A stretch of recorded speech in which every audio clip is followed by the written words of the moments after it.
North Korea is one of the poorest countries in the world, and yet it's also one of just 9 nuclear powers, alongside economic giants like the US and China.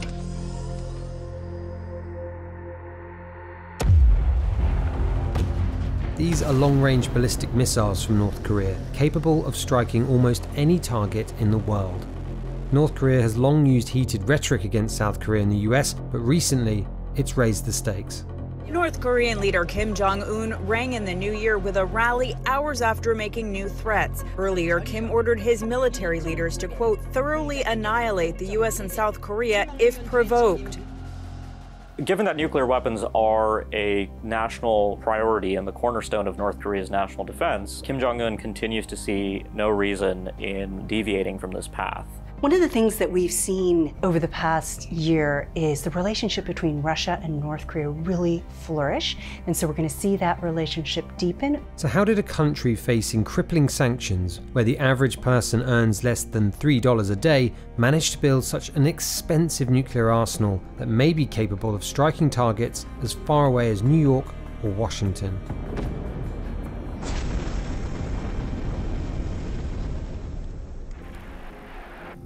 North Korea's nuclear weapons program dates back to the country's founding father, Kim Il-sung. He asked the Soviet Union for help to begin building a nuclear program. He claimed it was for peaceful purposes to provide energy, but that program certainly took a turn under Kim Il-sung and became a program that was destined for military purposes. North Korea's nuclear ambitions began to take shape in 1979, with the construction of a 5-megawatt nuclear reactor at the Yongbyon atomic facility north of Pyongyang. When Kim Jong-il took power after his father's death in 1994, the country went into a period of famine. North Korea's economy had been shrinking since the collapse of the Soviet Union and the loss of many trading partners. It turned to external food assistance to divert money towards its nuclear weapons program. Kim decided to test the country's first multi-stage ballistic missile in 1998. And that, I think, really planted a flag on North Korea's ambitions with nuclear weapons and ballistic missiles. The Yongbyon nuclear facility had become North Korea's sole source of plutonium, which was used in its first nuclear test in 2006. The third Kim, Kim Jong Un, invested very strategically in nuclear weapons. That is a way for him to really focus his resources on the big weapons that he believes will help defend North Korea and also serve as a source of legitimacy for him personally. Fast forward to today, and experts say the country's built up a formidable nuclear arsenal for its economic size.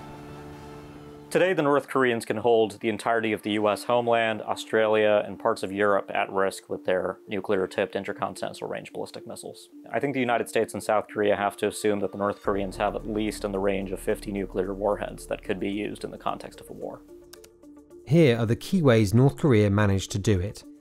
1. Advancing technology at home. The country has developed an army of scientists and engineers to build up its nuclear and missile programs on its own. On the 4th of July in 2017, the North Koreans carried out their first ever test of an intercontinental range ballistic missile. Since then, they've made advancements. Experts say they're advancing their missile systems to launch even more quickly. One example is using solid fuel instead of liquid fuel. Solid propellant missiles can be used with much less warning. The fuel is built into the missile at the time of manufacture, which means that in a serious crisis, the North Koreans can launch much more quickly, which also means that the US has far less time to actually hunt and destroy those missiles preemptively. North Korea says it's been testing a new ballistic missile designed to deploy a hypersonic glide vehicle. They're also miniaturizing nuclear warheads so they can be attached to more types of weapons, according to intelligence officials. North Korea has long claimed that it has the weapons to be able to do this, but we've never seen the proof until today. But advancements like these aren't the only thing worrying experts, which brings us to number 2, relations with Russia. Russian President Putin making a rare visit to North Korea, a crucial supplier of arms for Russia's war in Ukraine. Kim Jong Un and Vladimir Putin have made this relationship into a strategic partnership. North Korea, for a number of years, was among the world's most heavily sanctioned countries. And now, with Russia, they gain access to important Russian technologies. They can give the North Koreans access to raw materials that will allow Kim to accomplish many of his modernization objectives, including sizing up his own nuclear force. So this is a huge opportunity for Kim Jong Un. We're seeing the DPRK provide military equipment to Russia for pursuing its aggression against Ukraine, but we're also seeing Russia provide technology and support to the DPRK for its own military programs. The much-needed support that Kim is receiving from Russia could be the biggest jolt to its economy since he took power about a dozen years ago. Vladimir Putin's embrace of Kim Jong Un and North Korea, I think, is nothing short of a geopolitical lottery ticket for the country. The Russians can provide the North Koreans with important food, which can help alleviate some of their own economic difficulties with their own people. Similarly, the Russians are providing shelter to North Korea at the United Nations. Russia and North Korea have both denied the accusations of the arms transfers.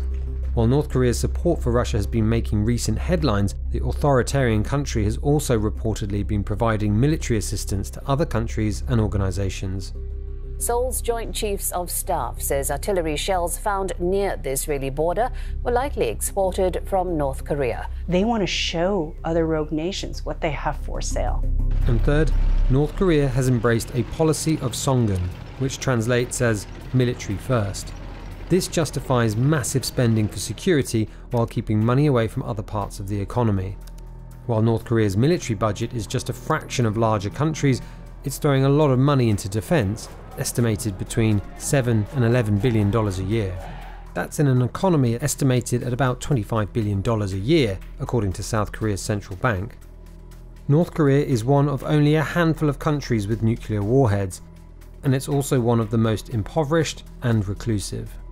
So how is the country funding its outsized military program? The answer, in part, lies in cybercrime. US officials say that about 40% of the funding for the nuclear program is believed to come from cyber theft. It can be very hard to identify where money is going when it comes to North Korea because almost everything is state-owned and state-run. Everybody is working for the state. And that means, in a sense, that everybody is helping to provide funding for the nuclear program. North Korea has dodged sanctions for decades, and according to a UN Security Council report, sent its workers abroad to Russia and China to earn hard currency. It's also earned billions dealing in drugs, selling weapons, and counterfeiting currencies, according to a human rights group report. So what does Kim Jong Un hope to achieve with its nuclear arsenal? Kim continues to be a rational actor. His primary strategic objective is to ensure his ability to bequeath power to a next generation of Kim leadership, to ensure that North Korea's systems continues to survive, and a deliberate resort to war would not directly advance that objective. So Kim Jong Un is not preparing for war, per se, but he is ensuring that if that day does come, that the North Koreans will be ready to fight that war with conventional and especially nuclear weapons.